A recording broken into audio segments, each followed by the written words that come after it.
আসসালামু আলাইকুম গাইস, কেমন আছেন? সবাই ভালো আছেন? আপনারা সবাই ভালো আছেন? কেমন আছেন জানাবেন। আর আপনারা সবাই সবার ভিডিওটা শেয়ার করে দিবেন। আর প্লিজ ইনভেস্টমেন্ট সবাই যেন ভালো থাকে। আমি আমার নতুন ফেসবুকের যেই ভিডিওগুলো দেখতেছি, চেষ্টা করি আপনাদের মতন আমরা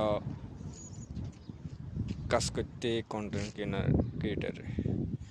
তো সবাই হেল্প করতে হবে। আজকে দেখেন, আজকে আমি আসি একটা গ্রামে।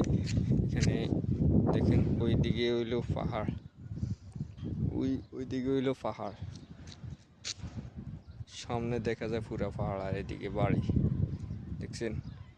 এইসব বাড়িতে এখানে আমরা মধু মধুকে এখানে পাহাড়ের সাইড দিয়ে রাখছি, এই যেন আমাদের মধু সংগ্রহ করা যায়। এর সাথে আমাদের কিছু কিছু জায়গা আছে এখানে, মানে এখানে ওই যে গাছ, ছোট ছোট পানির মতো গাছ, এগুলার মধ্যে এখানে ফুল ফুটছে। এই ফুল ফুটার মধ্যে এই মধু সংগ্রহ করার জন্য আমার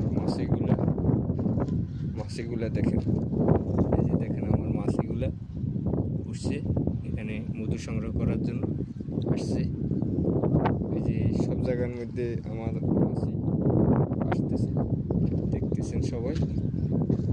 আমরা আরেকটু দেখি এখান থেকে আমাদের মাছিগুলা মধু কীভাবে সংগ্রহ করে, এটা একটু আপনাদেরকে দেখাইতে চেষ্টা করব, বুঝছেন।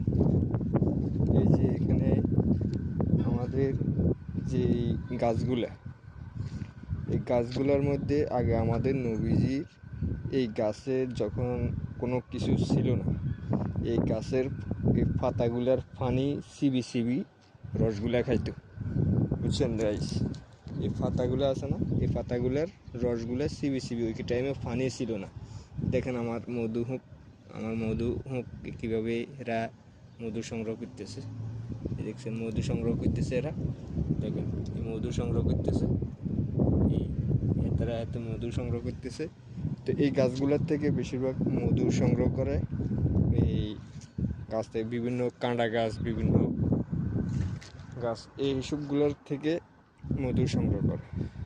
এগুলা আগের জমানা যখন পানি ছিল না আমাদের নবীজির আমলে, তো আমাদের নবীজি এই পাতাগুলার পানি চিবি চিবি খাইতো।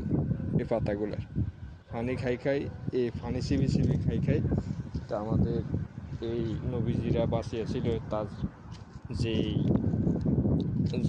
সেই জমানার মধ্যে যারা মানুষরা ছিল, তারা এগুলা খাই বাঁচিয়েছিল।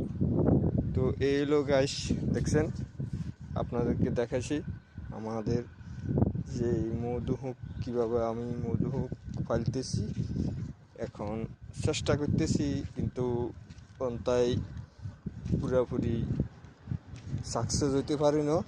তো দোয়া করবেন আমরা যেন সাকসেস হতে পারি, সবাই মিলি দোয়া করবেন।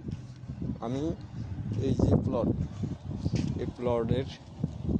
এই প্লটের ভিতরে রাখছিলাম মধু, আমার মধু উঠতেছে, যাইতেছে, খাইতেছে, মধু সংগ্রহ করে নিতেছে। এরা বিভিন্নভাবে মধু সংগ্রহ করে নিতেছে, আমি এখানের ভিতরে রাখছিলাম, বুঝছেন। তো দোয়া করবেন সবাই, আমরা যেন সফল হতে পারি, সবাই সবার জন্য সফল হতে পারি, এটা দোয়া করবেন। আর সব বিপদ আপদ যেন উদ্ধার হইতে পারি, সবাই যেন বিপদ আপদ উদ্ধার হইতে। ওকে, আসসালামু আলাইকুম গাইস।